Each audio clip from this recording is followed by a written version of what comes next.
Bonjour et bienvenue dans The Crime Reel.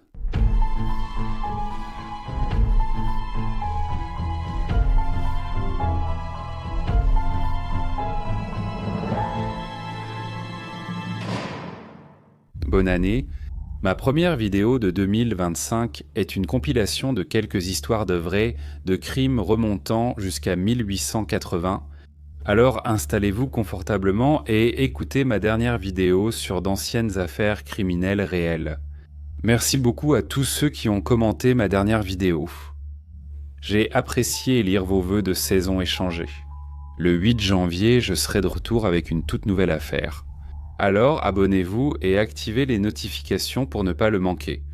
Merci pour votre soutien et passons maintenant à l'histoire d'aujourd'hui.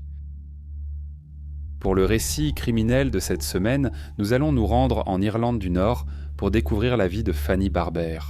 Fanny est née à Londonderry en 1884. En 1912, à l'âge de 28 ans, elle a épousé un homme du nom de William Barber. William avait 30 ans de plus qu'elle, étant né à Sligo en 1854. William a servi la ville de Belfast lors des émeutes de 1886 et a ensuite été nommé au bureau central de la police en 1895. 3 ans avant leur mariage, le deuxième de William, il prit sa retraite de la police et devint percepteur de loyer. Le couple a commencé sa vie conjugale à Jocelyn Gardens, à Belfast, avant de déménager à Woodstock Road, à proximité. Un dernier déménagement a eu lieu en octobre 1921 pour s'installer à Coulterra, près de Hollywood. William et Fanny formaient un couple travailleur qui n'ont pas eu d'enfants ensemble, bien que William ait eu un fils et une fille de son précédent mariage. Leur nièce, Isabelle Martin, qui était dans la vingtaine, a commencé à vivre avec eux au début du mois de décembre 1933. La veille de Noël 1933, Fanny, William et Isabelle ont reçu la visite d'une dame appelée Madame Dornan, qui devait payer un loyer à William. Madame Dornan a quitté la maison vers 20h20.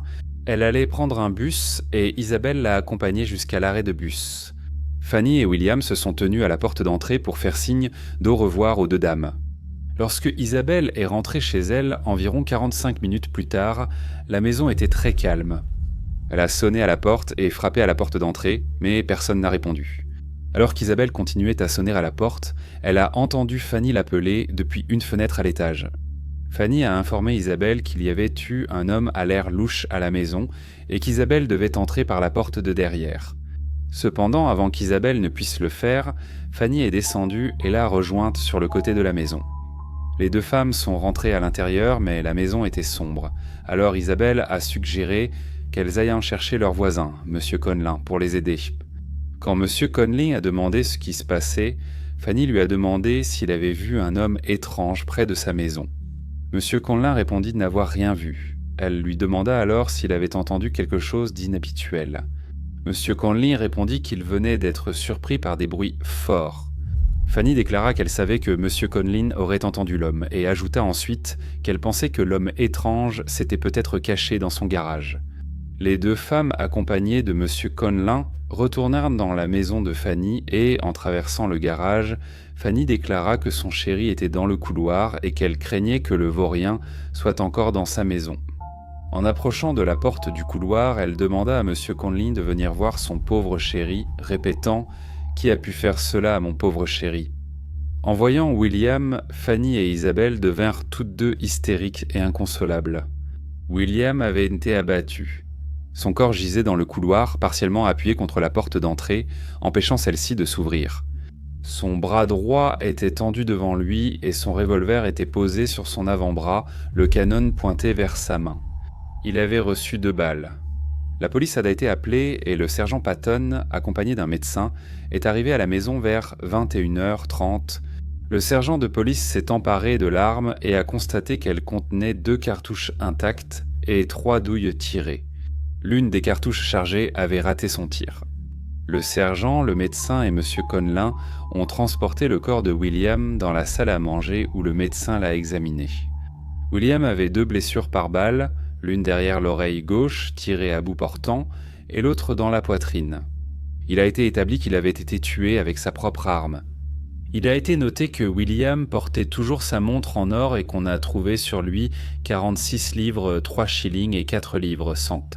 Cela rendait le vol comme mobile extrêmement improbable. De plus, il n'y avait aucun signe de lutte dans la maison. Le mardi 26 décembre, Fanny a été emmenée à l'établissement de santé mentale de Downpatrick pour y recevoir un traitement. Elle y est restée jusqu'au 18 mai 1934, puis a été transférée dans une maison de soins privée à Belfast. 4 mois plus tard, le 22 septembre 1934, le sergent Patton est arrivé à la maison de soins et a arrêté Fanny pour le meurtre de William. Lorsqu'on l'a mise en garde, elle a simplement répondu « Oh sergent, vous savez que je ne l'ai pas fait ». Plus tard dans la journée, elle a comparu devant le magistrat résident à Belfast et a été placée en détention provisoire à la prison d'Armagh pour 8 jours, le temps que l'enquête se poursuive. Lors de l'audience, il a été constaté que Fanny était très nerveuse, ce qui a poussé sa défense à demander sa libération sous caution. Cela a été refusé. Une deuxième demande pour placer Fanny en détention à la maison de repos a aussi été rejetée.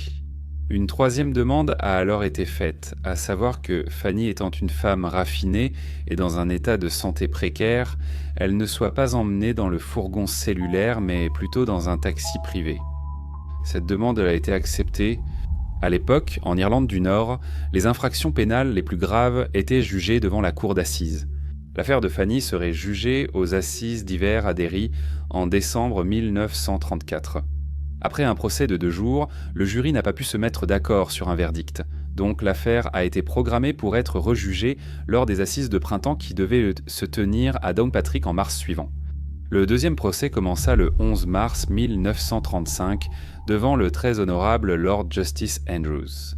Après un problème lors de la sélection, un juré étant le frère d'un membre junior de la défense, un second jury a été assermenté et le procès a commencé.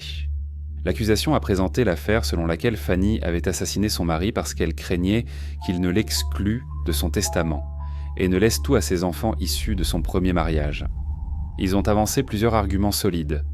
Premièrement, Fanny était présente dans la maison lors du meurtre et aucune preuve ne montrait la présence d'une autre personne.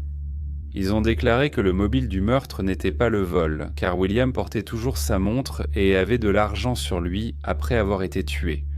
L'accusation a aussi souligné le comportement de Fanny la nuit du meurtre, le jugeant incohérent et très étrange.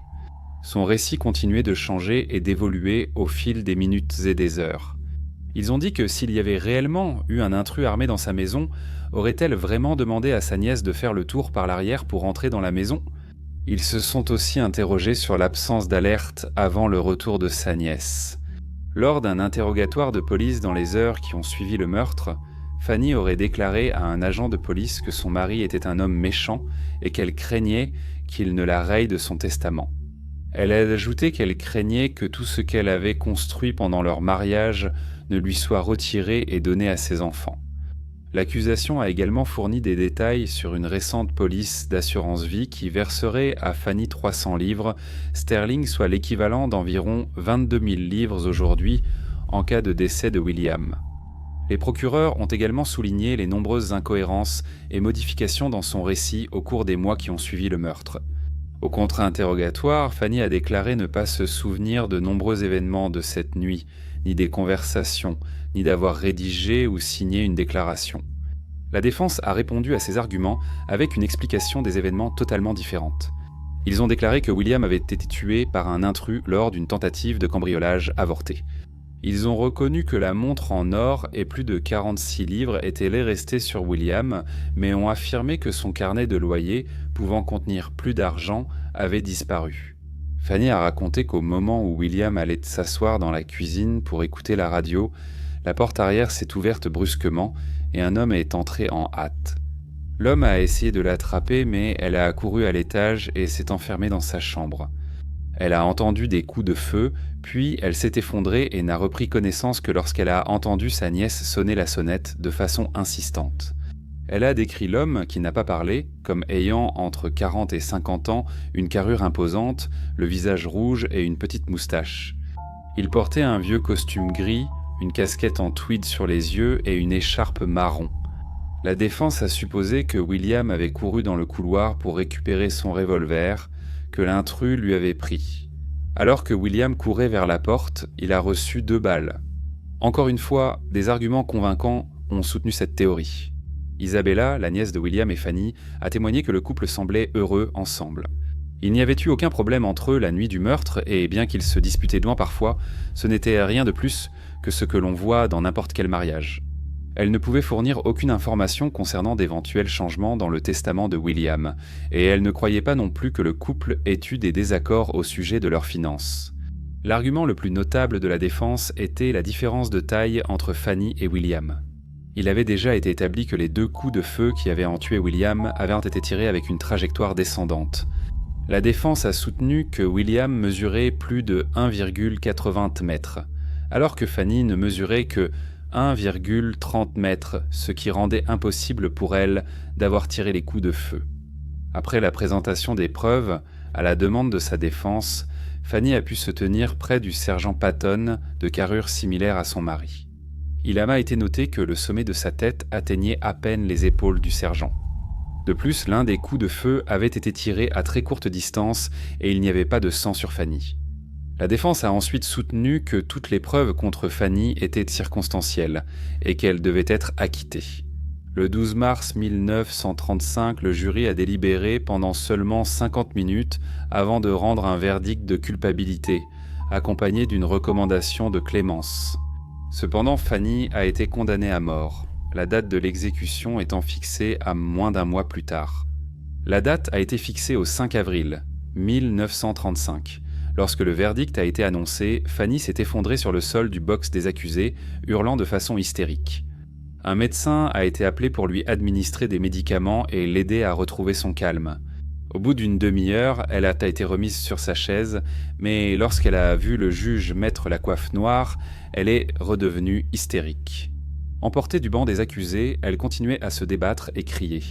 La coiffe noire était portée par les juges en Irlande du Nord lorsqu'ils prononçaient des peines de mort, jusqu'à l'abolition de la peine capitale par la loi sur les mesures d'urgence d'Irlande du Nord de 1973. La semaine suivante, une pétition a été lancée pour sa grâce et, peu de temps après, sa peine a été commuée en réclusion à perpétuité. Je n'ai pas pu trouver de détails précis concernant ce qui lui est arrivé par la suite. Un rapport indique qu'elle a été libérée de prison en septembre 1942, tandis qu'un autre affirme qu'elle est restée incarcérée jusqu'à sa mort en 1952. Cependant, elle a maintenu son innocence jusqu'au jour de sa mort. Dites-moi ce que vous en pensez dans les commentaires ci-dessous. Fanny était-elle innocente ou coupable du meurtre de William Barber ? Saviez-vous qu'à la fin du XIXe siècle, Belfast était le plus grand producteur de lin au monde ? On l'appelait parfois l'Inanopolis. Hugo Ignaz Rudolf Schenk est né le 11 février 1849 dans la petite ville de Csékipod-Koširim, située à l'époque dans l'Empire austro-hongrois, mais qui se trouve aujourd'hui en République tchèque. Cette ville, qui compte actuellement environ 1000 habitants, est située à 200 km au nord de Vienne, la capitale de l'Autriche. La famille de Hugo était jugée assez aisée. Son père, Wilhelm, était juge et il est malheureusement décédé alors que Hugo n'était encore qu'un jeune garçon. Son frère Karl Schenk est devenu médecin local bien qu'il ait ensuite été détourné par les plans et idées criminelles de Hugo. La mère de Hugo espérait que son fils deviendrait ingénieur. Il avait le potentiel et les connaissances pour réussir, mais montrait souvent des signes de malhonnêteté, de ruse et de tromperie, ce qui faisait de lui un enfant frustrant à éduquer. Il a passé beaucoup de temps dans une école militaire et ne s'entendait pas avec ses camarades de classe. Il le décrivait en soi comme un tyran et un menteur. Son premier emploi, à 21 ans, était apprenti chez un fabricant. Hugo a révélé sa vraie nature en volant cet homme dès le début. Il a été attrapé et arrêté.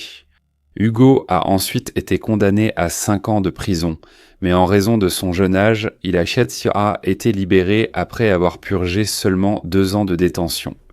Après son temps passé derrière les barreaux, Hugo a décidé de se lier d'amitié avec un homme d'affaires riche. Il a réussi à obtenir un emploi de comptable auprès de sa cible potentielle et a utilisé son charme pour s'intégrer dans la famille. Il s'est tellement bien intégré à la famille que Hugo, âgé de 24 ans, a reçu la permission d'épouser une parente de la famille. C'était une femme intelligente et respectable qui travaillait comme gouvernante de la famille et était responsable de l'éducation des autres enfants dans la grande maison. Son travail de comptable obligeait Hugo à voyager régulièrement dans différentes villes. Bien qu'il ait eu un mariage heureux avec la gouvernante, Hugo se retrouvait à avoir des aventures dans presque toutes les villes qu'il visitait. Hugo se présentait comme un homme grand, riche, bien éduqué et célibataire, et proposait le mariage à ses femmes pour son propre bénéfice financier, dont l'une lui donna 500 florins, la monnaie courante utilisée à travers l'Europe à l'époque. Lorsque cette femme s'est rendue compte qu'elle avait été trompée par Hugo, elle est allée voir la police. Hugo était avec sa femme lorsqu'il a été arrêté. Il a été condamné à 2 ans de prison pour fraude. Sa jeune épouse est retournée à son travail comme gouvernante et enseignante. Elle ne voulait plus rien avoir à faire avec lui, mais elle avait 300 florins pour lui une fois qu'il serait libéré. C'était un geste de sa part pour qu'il puisse repartir à zéro après sa sortie de prison, mais elle ne voulait plus rester en contact avec lui. Pendant son séjour en prison, Hugo a été placé dans une cellule avec Karl Kloserek qui purgeait une peine pour vol. Ces deux-là ont commencé à comploter et, une fois libérés, ils se sont dirigés ensemble vers Vienne. En utilisant l'argent que son ex-femme lui avait donné, Hugo et Karl ont monté une entreprise. Le principe était simple. Des annonces ont été publiées dans les journaux locaux pour rechercher de jeunes hommes à la recherche d'un emploi. Après les avoir attirés avec la fausse promesse d'un emploi, le demandeur d'emploi était dépouillé. La première fois que cela s'est produit, cela ne s'est pas bien passé pour Karl.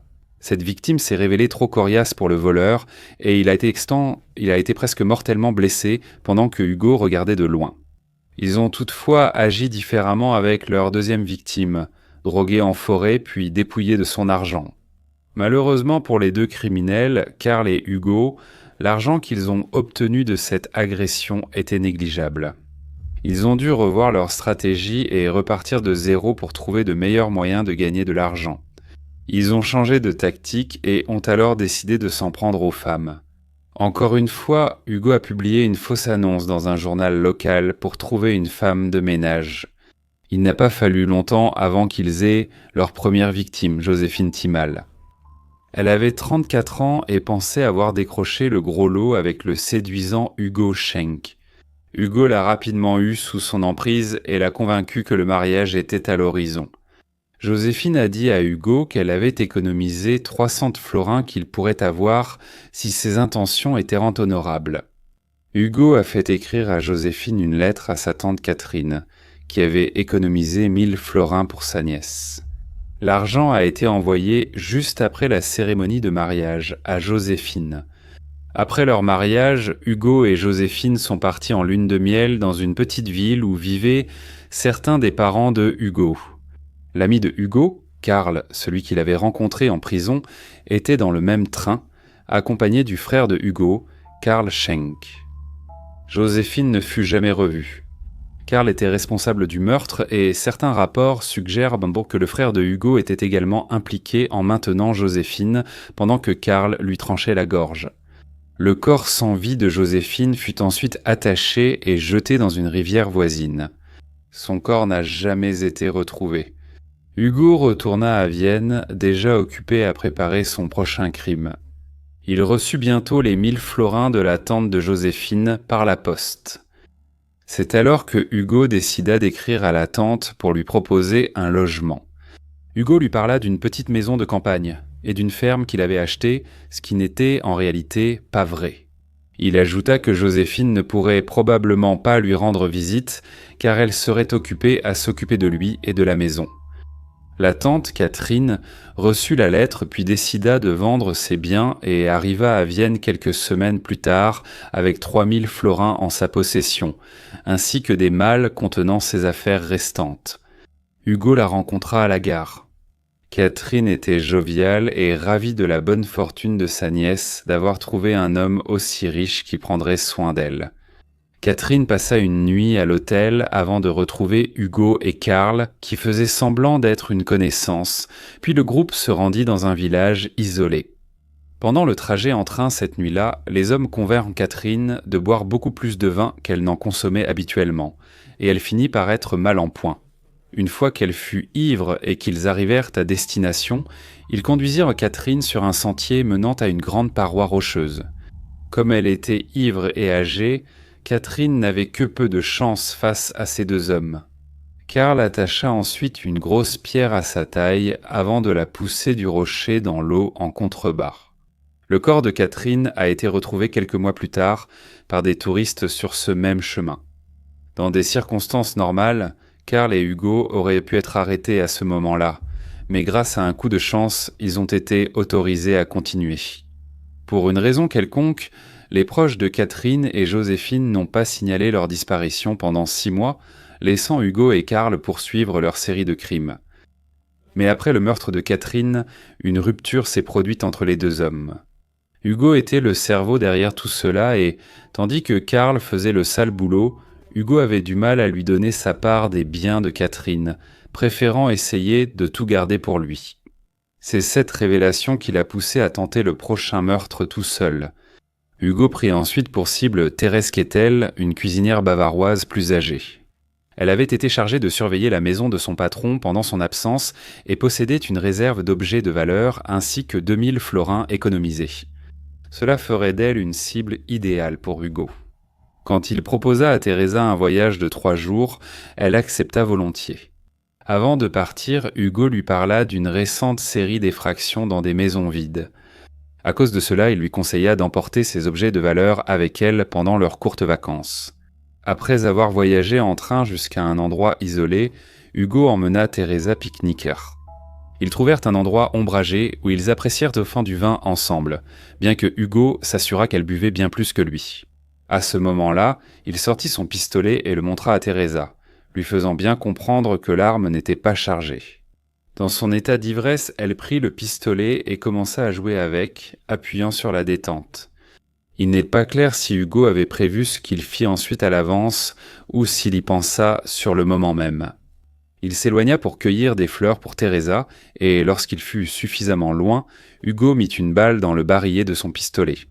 Il lui offrit alors un bouquet de fleurs sauvages ainsi que le pistolet en lui disant qu'elle devrait le garder. Ne sachant pas que le pistolet était différent d'avant, Teresa pointa l'arme vers son visage et appuya sur la détente. Son corps n'a jamais été retrouvé. Hugo retourna ensuite à Vienne avec les affaires de Teresa Kettel en main. Il est sorti dîner avec des amis, leur faisant remarquer qu'il avait eu une journée de travail difficile et qu'il avait vraiment ouvert l'appétit. C'est là que Hugo a commencé à parler à Emily Oxman, une femme qui avait déjà attiré son attention.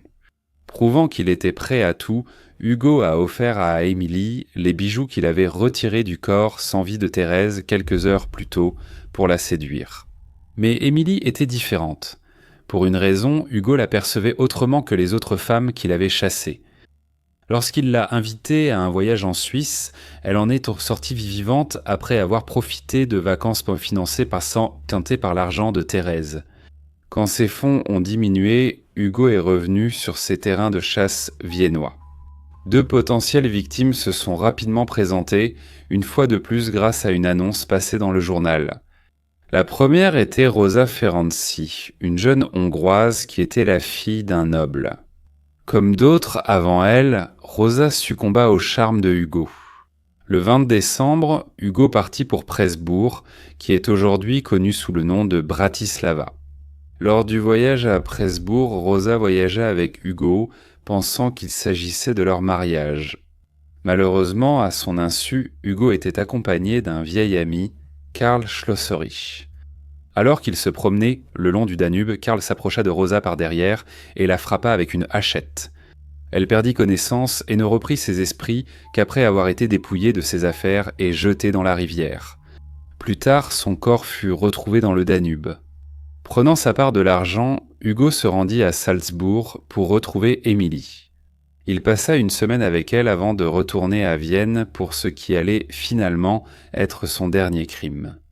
La deuxième femme que Hugo avait trompée était une domestique appelée Joséphine.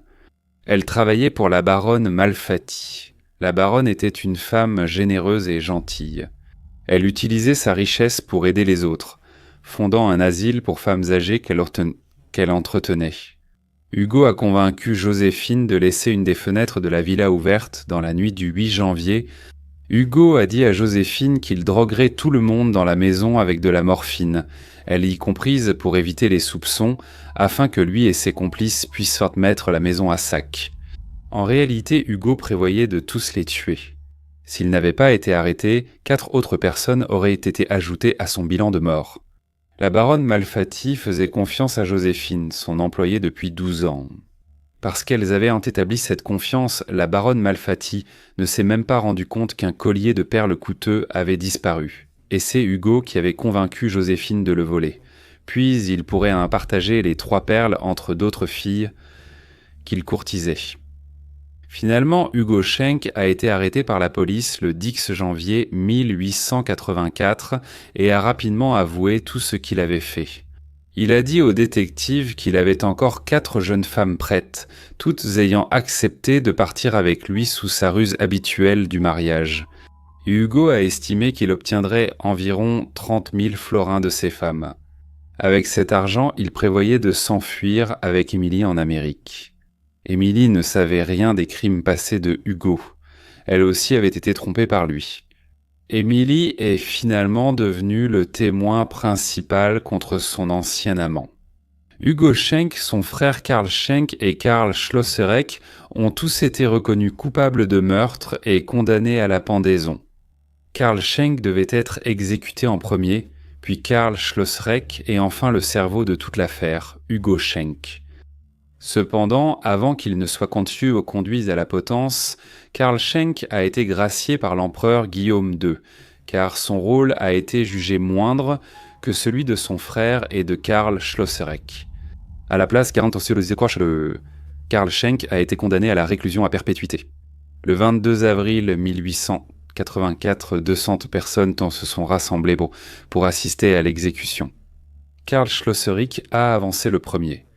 Il avait attendu toute la journée que sa famille arrive pour lui dire adieu, mais ils ne sont jamais venus.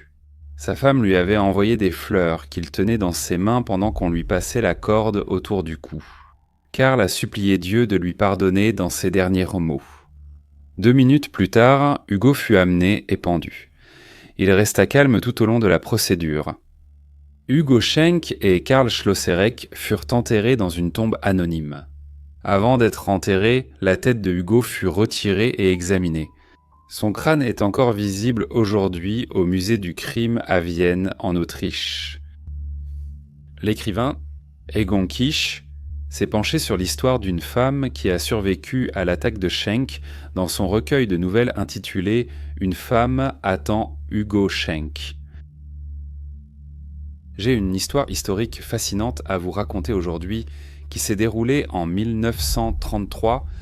Cette histoire m'a été signalée par Delphine Singal, professeure associée à l'Université de Paris. Cette histoire est en partie basée sur un article qu'elle a pensé publier dans le livre « Sœurs nées, sœurs retrouvées », une diversité de voix sur la sororité. Dans ce livre, 76 auteurs proposent une collection variée et captivante de nouvelles, d'essais, de poèmes et de mémoires qui explorent dans la sororité sous tous les angles, y compris le meurtre. Je mettrai un lien vers ce livre dans la section des commentaires ci-dessous. Je vais donc commencer l'histoire d'aujourd'hui avec les mots de Delphine, un œil ensanglanté dans l'escalier. Ces mots furent déjà ma première rencontre avec les sœurs Papin. J'avais environ 9 ans. D'une manière ou d'une autre, l'une de mes camarades de classe avait découvert l'existence de ces 2 meurtrières sordides, d'un passé lointain, et me l'avait raconté. Pour moi, surtout enfant, c'était trop horrible pour être décrit avec des mots, et je dois avouer que j'ai longtemps soupçonné mon amie de m'avoir raconté une histoire inventée. Hélas, ce n'était pas le cas. La seule erreur qu'elle avait commise en racontant cette histoire vraie était que l'œil n'avait pas été arraché avec une cuillère, comme elle me l'avait dit, mais à main nue. Les mains de 2 sœurs qui étaient probablement devenues folles. C'était le 2 février 1933. Monsieur René Lancelon, avocat et courtier en assurance, est rentré chez lui au numéro 6 de la rue Bruet au Mans, en France, et a découvert que la porte était verrouillée et fermée de l'intérieur. Il avait prévu ce soir-là de dîner avec sa femme Léonie et leur fille de 20 ans Geneviève, chez son beau-frère au numéro 3 de la rue de Chanon. René s'est renseigné auprès de son beau-frère, mais les deux femmes n'étaient pas arrivées. Inquiet et incapable d'entrer chez lui, René a appelé la police. Le commissaire est arrivé avec 2 policiers et un greffier. Dans un étrange retournement de situation, les 2 policiers s'appelaient Tetrago, ce qui signifie commérage, et vérité, ce qui veut dire vérité. La vérité est ce que tout le monde chercherait, et les commérages sont ce qu'ils trouveraient. La scène qui s'est présentée aux policiers après qu'ils aient enfoncé la porte arrière était inimaginable. D'abord un œil sur les escaliers, puis les cadavres de la maîtresse de maison et de sa fille, toutes 2 tuées et lacérées. Les 2 femmes se sont fait arracher les yeux alors qu'elles étaient encore en vie, ont été assommées, ont eu les cuisses et les jambes lacérées et ont finalement succombé à une hémorragie. Les 2 bonnes de la famille, les sœurs Christine et Léa Papin, ont été retrouvées assises sur leur lit après s'être nettoyées et avoir enfilé de nouveaux vêtements de nuit. Quand la police est entrée, elles ont dit calmement « Nous vous attendions », sans tenter de fuir ni de résister à l'arrestation. Les 2 sœurs ont insisté sur le fait qu'elles avaient dû se défendre contre leur patronne. Christine avait 28 ans et Léa en avait 22. La vie des 2 femmes n'avait pas été heureuse.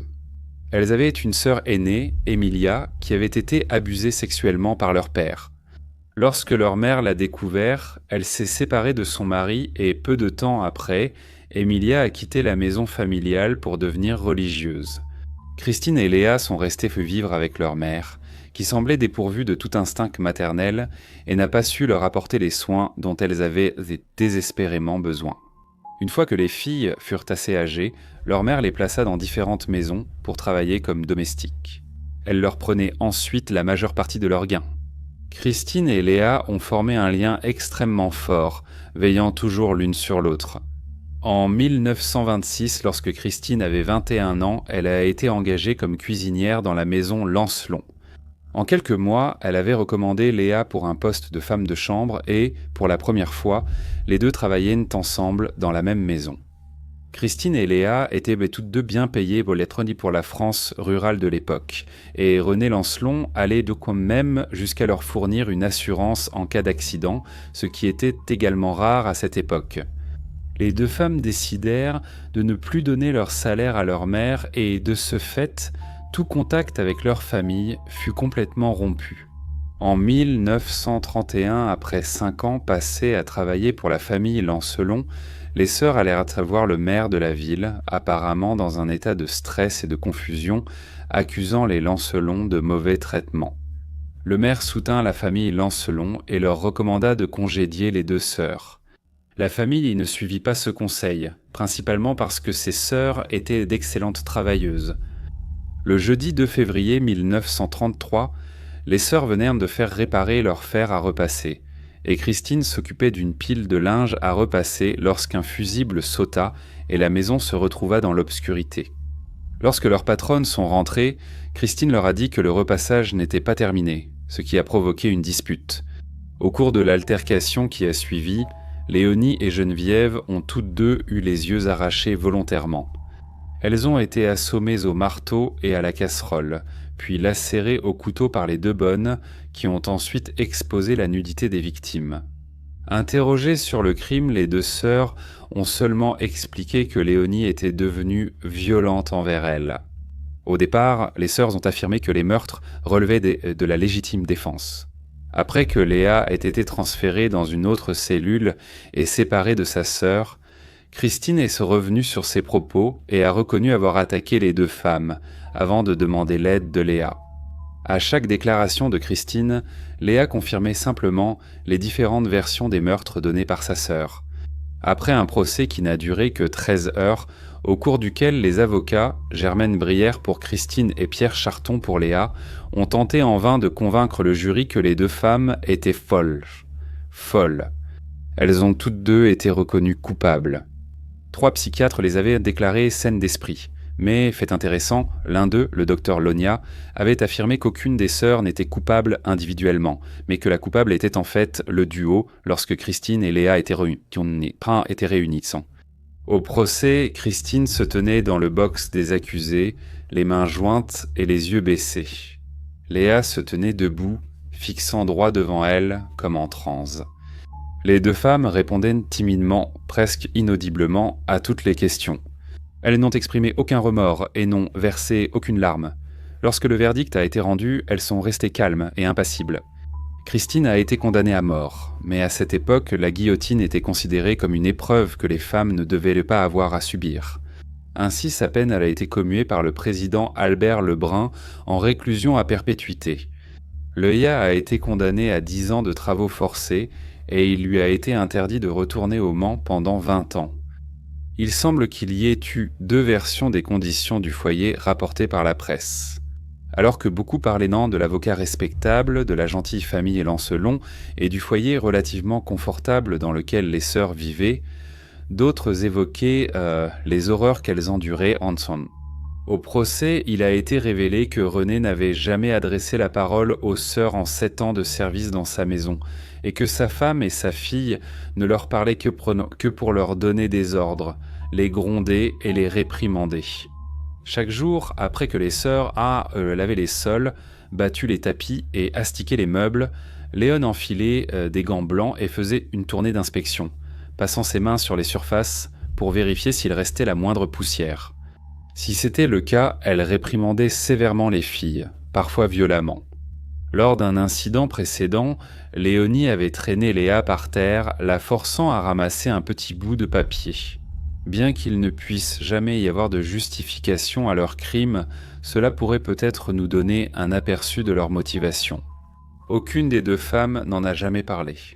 Des rumeurs circulaient selon lesquelles les 2 sœurs auraient entretenu une relation incestueuse, certains spéculant que le meurtre avait eu lieu parce que Léon et Geneviève les avaient surprises en plein acte sexuel, que les sœurs avaient arraché les yeux de leur maîtresse à cause de ce qu'elles avaient vu. Cette spéculation semble extrêmement improbable, car la famille suivait une routine très stricte et Léon et Geneviève étaient rentrés chez elles à l'heure habituelle. Il semblerait que le lien indéniable et indestructible entre les 2 sœurs ait été interprété à tort comme de l'inceste.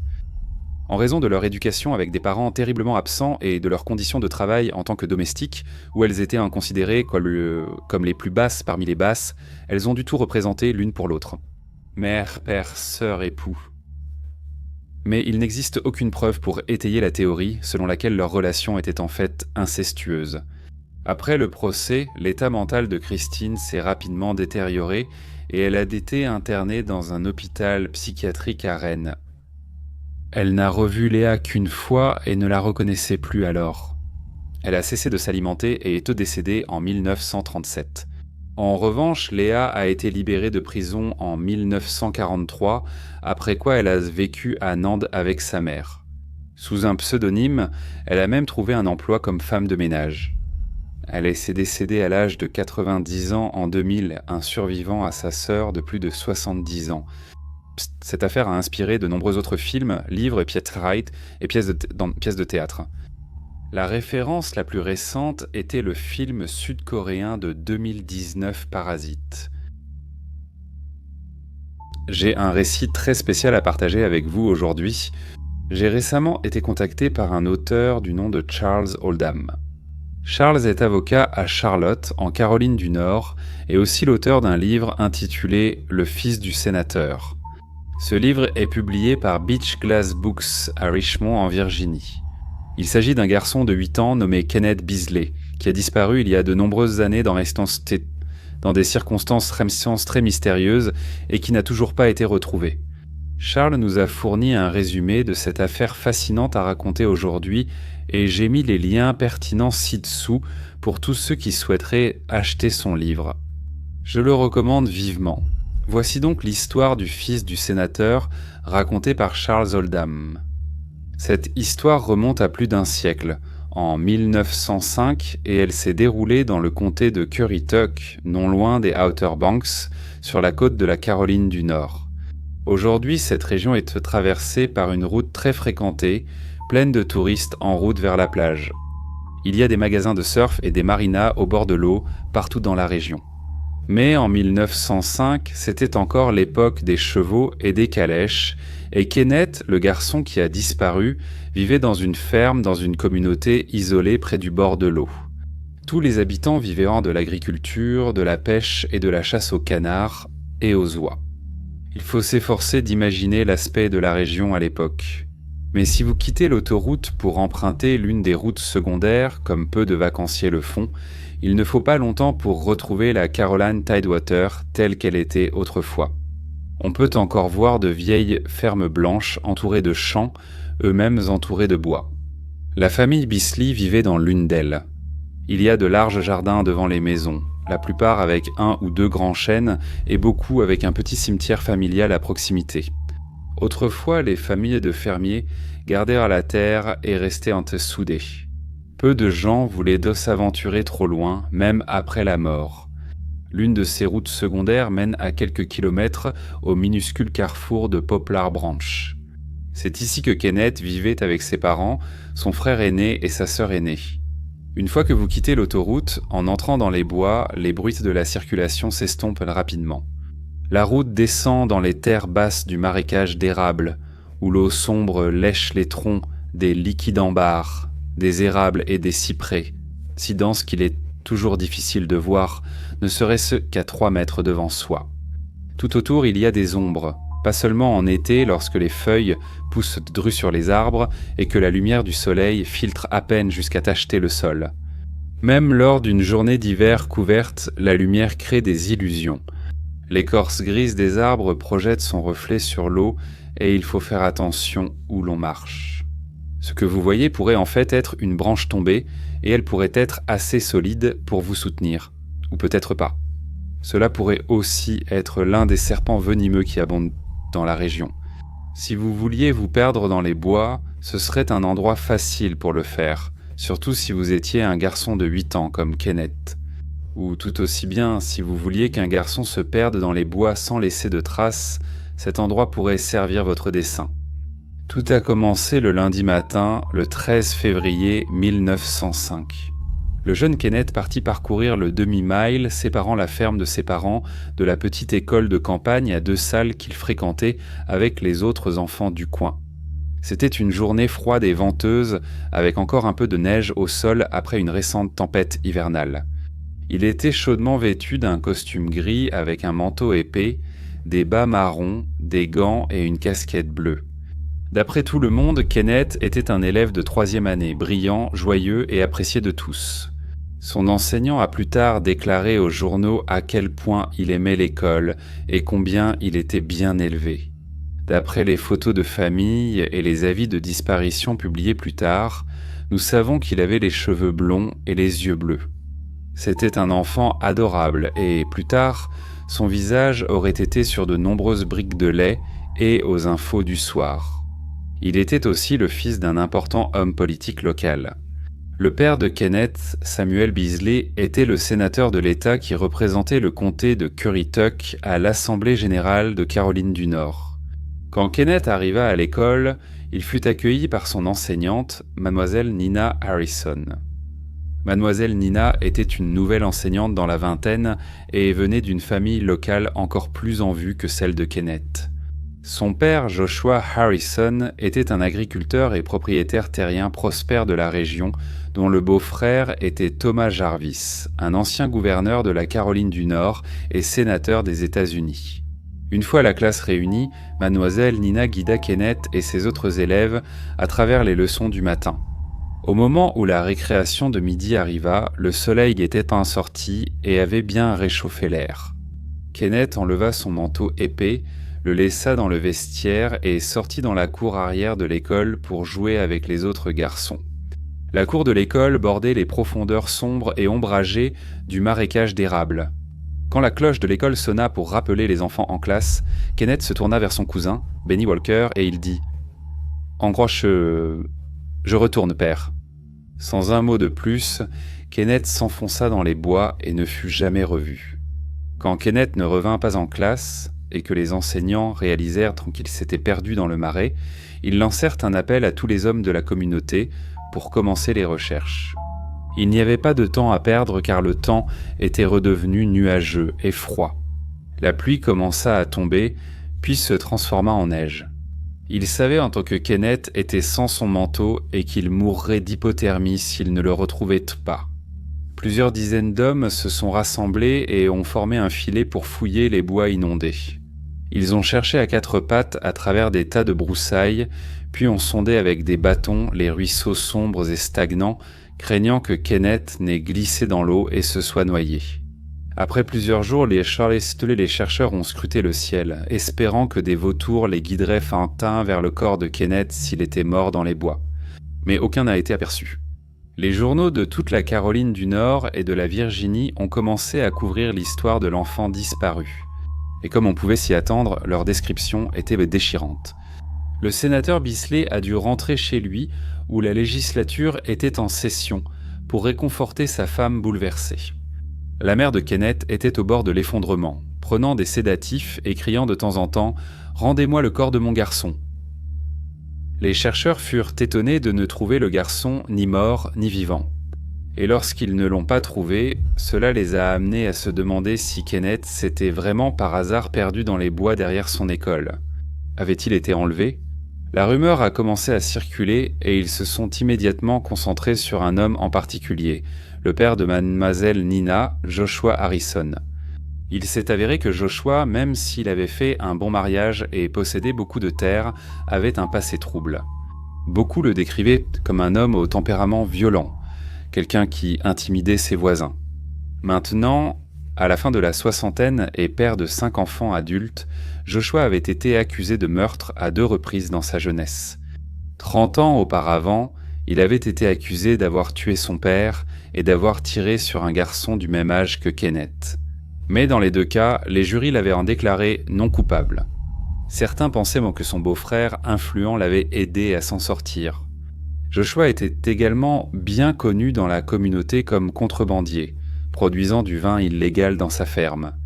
Certains habitants aimaient boire son produit, mais la plupart, à cette époque évangélique, désapprouvaient la consommation d'alcool, ou du moins prétendaient la désapprouver.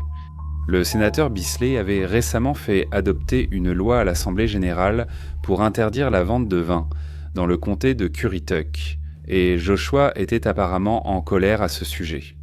Cela aurait pu lui donner un motif de se venger du sénateur en enlevant son enfant. En plus, la politique en Caroline du Nord à cette époque était vraiment une affaire brutale et sordide. La reconstruction était terminée et les suprémacistes blancs avaient récemment pris le contrôle du gouvernement de l'État grâce à une campagne violente d'intimidation des électeurs noirs. Les lynchages ont été presque quotidiens dans tout le Sud au début des années 1900 et en 1898. L'année où le sénateur Bisley a été élu pour la première fois, des dizaines de Noirs avaient été tués lors d'une émeute raciale à Wilmington, en Caroline du Nord. La vie, même celle d'un enfant innocent, ne valait pas grand-chose lorsque le pouvoir politique était en jeu. Alors les journaux ont commencé à publier de vagues rumeurs venant des habitants, et tous n'acceptèrent pas d'être cités. Certains habitants affirmaient avoir vu un homme ressemblant à Joshua le jour où Kenneth a disparu. Il s'éloignait de Poplar Branch dans sa carriole tirée par une mule, accompagné d'un jeune garçon qui ressemblait à Kenneth, portant des bas marrons et une casquette bleue. On ne sait pas si le sénateur Bisley a pris au sérieux les rumeurs selon lesquelles Joshua aurait enlevé son fils. Officiellement, il a déclaré aux journaux qu'il pensait que quelqu'un avait enlevé Kenneth pour de l'argent, mais qu'il ne savait pas qui et qu'il attendait de recevoir une demande de rançon. Pourtant, les enlèvements contre rançon étaient presque inconnus à cette époque. En 1905, bien avant l'ère des gangsters des années 1930, lorsque les enlèvements sont devenus une épidémie nationale, il n'y avait eu que 2 cas confirmés de ce type dans tous les États-Unis. Le premier, l'enlèvement du petit Charlie Ross, âgé de 4 ans, à Philadelphie en 1874, devint une sensation nationale et un drame, car le garçon ne fut jamais retrouvé malgré les recherches désespérées de ses parents. Puis en 1900, Eddie Kudery, le fils adolescent d'un riche homme d'affaires d'Omaha, fut enlevé mais relâché sain et sauf après que son père eut payé la rançon exigée. Cette histoire aurait pu encourager un éventuel ravisseur qui pensait pouvoir discrètement enlever un enfant et obtenir rapidement une rançon. C'est là que le mystère devient très sombre et obscur. Nous ne savons pas si Joshua ou quelqu'un d'autre a approché le sénateur Bisley et a tenté de négocier une rançon.